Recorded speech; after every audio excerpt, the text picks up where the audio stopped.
Welcome back. अब हम helping verbs में आगे लेंगे बी।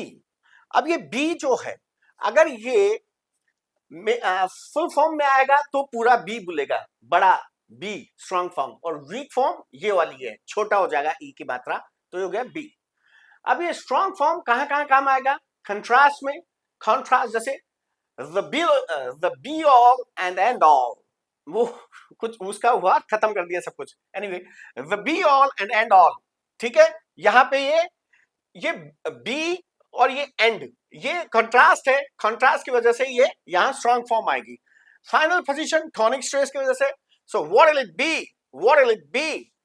तो अब देखिए व्हाट, अब अगर वो बोलेगा व्हाट विल इट बी, अगर व्हाट विल इट बी, ये तो ब्रिटिश बोलेगा, और व्हाट विल इट बी, क्योंकि ये टी जो है इसके बाद अल आएगा, अल डबल एल से अल, ये कंट्रैक्टेड फॉर्म है, कंट्रैक्टेड, इनको कंट्रैक्ट कर दिया, ठीक है, संकुचित कर दिया, मिला दिया, तो it will be what in British and what will it be. वो डे जो है वो एक सॉफ्ट डे की तरह बोलेगा ए टी, क्योंकि ये पहले भी वावल आ गया और बाद में श्वा वावल आएगा, और की अल वाला जो है, अल में पहले श्वा आएगा फिर ल आएगा।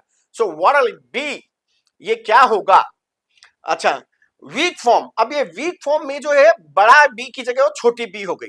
So it will be opening soon, it will, अब ये देखिए इट, ये देखिए ये एल मैंने कहा था ना, ये यहां देखिए ये श्वा आ गया, तो यहां ये ब्रिटिशर बोलेगा ऐसे, इटल इटल बी, इटल बी, और वो बोलेगा इडल बी, क्योंकि ये पहले जो अमेरिकन है वो, ये पहले एक इसके वावल आ गया और ये बाद में एक वावल आ गया, ठीक है, तो ये सॉफ्ट डी की तरह बोलेगा, तो अमेरिकन इसे बोलेगा इडल, और ये ब्रिटिश बोल रहा है इस तरह, इटल इटल बी, क्या है? ओपनिंग सून, ओपनिंग, ये ब्रिटिश और ये अमेरिकन, ये तरीका है उनका, ये औ बोलेगा, ये औ बोलेगा, ये एक्चुअली ये जो है ना, ओ को ऐसे बोलते हैं, वो अलग अलग वे में बोलते हैं। So it will be, it will be opening soon, opening, ये ओपनिंग सून। अब ये वर्ब है तो ये देखिए स्ट्रेस आ गया, ओपनिंग सून, लास्ट वाला टॉनिक स्ट्रेस आ गया। और लेकिन ये जो बी है यहां पे देखिए, ये एक हेल्पिंग वर्ब की तरह जब ये आ रहा है तो ये शॉर्ट फॉर्म में आ गया, मतलब कंट्रैक्टेड नहीं, सॉरी, आई मीन रिड्यूस्ड वे में आ गया, ठीक है। अच्छा, बी के अब देखिए इज, अब बी वाली फॉर्म्स लेंगे, इज, आर, एम, ये सब, ठीक है।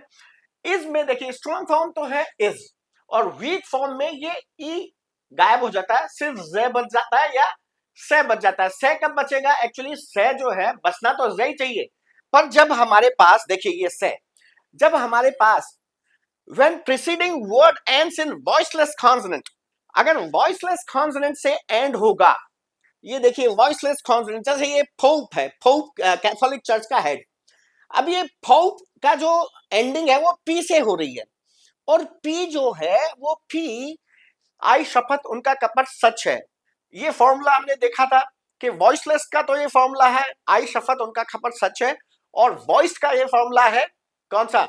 आई जवत उनका गब्दू जज में। तो इस वजह से ये पी अगर आ रहा है बाद में साउंड लास्ट में, तो उसके बाद अगर अपोस्ट्रोफी एस है या उसका कैपिटल एस या उसका प्लूरल एस बने, कुछ भी बने, एस अगर आएगा उसके बाद तो वो स बोलेगा। लेकिन अगर मान लीजिए वो एक वावल के बाद आता है, जैसे यहां पे ई वावल के बाद आ रहा है एस, तो वो ज बोलेगा। या मान लीजिए ई वावल के बाद नहीं आता और एक वॉइस कॉन्सोनेंट के बाद आता, वॉइस कॉन्सोनेंट कौन से हैं? वो आई जवद उनका गब्दू जज में, तो उनके बाद आता अगर एस तो जै बोलता। देखिए मैं आपको इसको ले चलता हूं, आपको अपनी पुरानी जो मैंने बताई थी आपको, हालांकि आपने देखी नहीं होगी क्योंकि पेशेंस तो है नहीं, लंबे वीडियोस आप देख नहीं सकते, तो आपने मोस्ट प्रोबेबली ये देखा ही नहीं होगा, इसलिए मैं आपको वहां पे ले चलता हूं और आपको बताता हूं कि ये वॉइसलेस और वॉइस साउंड्स का कितना इंपॉर्टेंस है। देखिए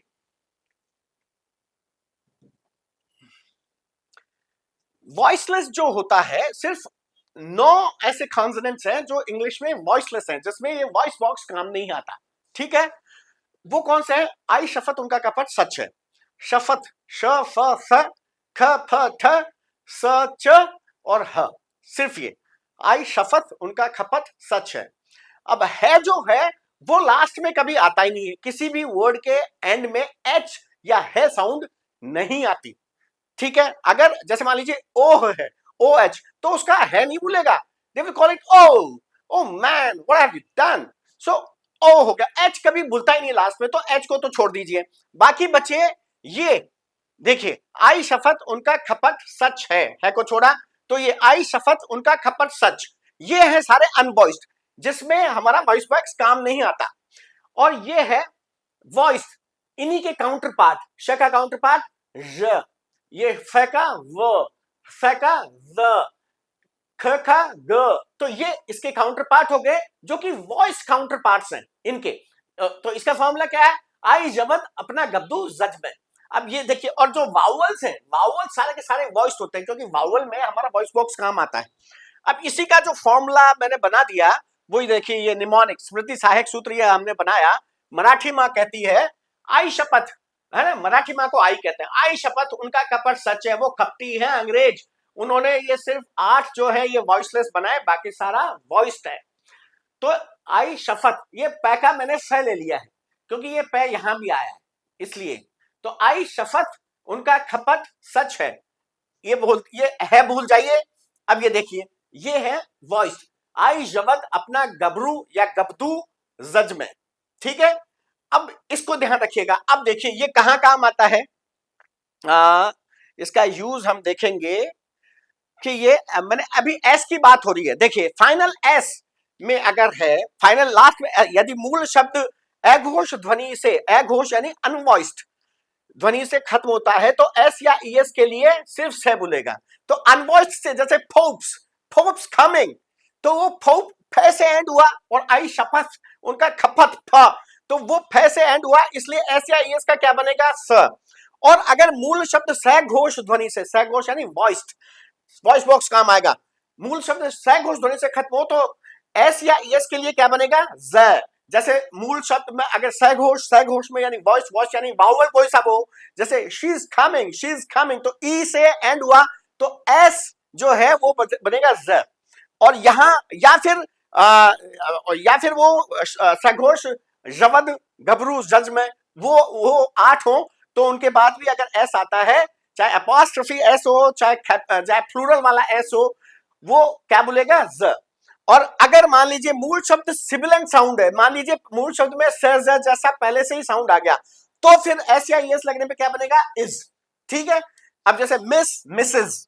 ठीक है, अब देखिए ये जो सिबिलेंट साउंड्स हैं, सिबिलेंट साउंड भी फटाफट देखते चलिए। सिबिलेंट साउंड्स का भी फॉर्मूला है, और वो फॉर्मूला क्या है, ये देखिए, ये तो सिबिलेंट साउंड्स हैं। देखिए वो आई शफत उनका कपड़ सच है, तो उसमें पहले वाला और सच वाले, लास्ट वाले दो, पहले वाला था है श और लास्ट वाले हैं कौन से, सच है। तो देखिए ये और ये इनके काउंटर पार्ट, देखिए सच है और ये श, और ये इनके काउंटर पार्ट जज, ये जज और ये ज, आई जवद। तो ये जो 6 साउंड्स है, ये क्या कौन से साउंड्स है, ये तो है ये वॉइस काउंटर पार्ट, ये अनवॉइस्ड है, ये वॉइस्ड है। अब ये जो है इसका फॉर्मूला है, ये फॉर्मूले में ये स्मृति सहायक सूत्र है, पर आप यूज बस इसको इतना सा ध्यान रख लीजिए, स्नेक आया शोर मचाया सजा दे दी बिना जांच के। तो शोर सजा जांच, शोर में श ज और सजा स ज, और जांच में ज च, जांच ज च स ज, बस इतना सा याद रखना। अब देखिए ये सिबिलेंट साउंड जो है, अब इसका यूज क्या है, देखिए अगर ये संस्कारित ध्वनि से खत्म होता है तो ये उच्चारण जो लास्ट का ऐसे इसका क्या हो जाएगा, इज। ये मैंने वहां बताया था। अब यही चीज वहां काम आ रही है। देखिए ये सब कॉन्सेप्ट्स हैं, कॉन्सेप्ट्स क्लियर होंगे तो आपको न सिर्फ मजा आएगा बल्कि बिल्कुल एक्यूरेसी के साथ बोला करेंगे, जस्ट लाइक एनी अंग्रेज। Now where has that been kept? It's in scanning and then I should go to sentences. Okay? अब देखिए ये is, अब ये is में देखिए, ये देखिए he is coming, तो ये देखिए he बड़ी ई की मात्रा यानी वावल के बाद अगर s आया तो क्या बन गया, z. So he is coming. अब ये देखिए यहां पोप्स कमिंग, पोप आ रहा है, कैथोलिक चर्च का हेड, तो यहां ये देखिए पी से एंड हो रही है, पी से एंड हुई तो ये एस क्या बना, एस ही बना, एस क्या बना, सही बना, पोप्स कमिंग। या पोप इज कमिंग, इसे ये कंट्रैक्टेड फॉर्म है, इसे मैंने खुल के खुलासा करके लिख दिया, he is coming, he is coming, pope is coming. तो ये ज और से कैसे बनेंगे, क्यों बनेंगे, ये मैंने आपको यहां बताया। अच्छा, अब I don't know how much time has passed, so I think the video has got its 10 minutes length. Okay, so अगले वीडियो में मिलते हैं, बाय बाय, टेक केयर।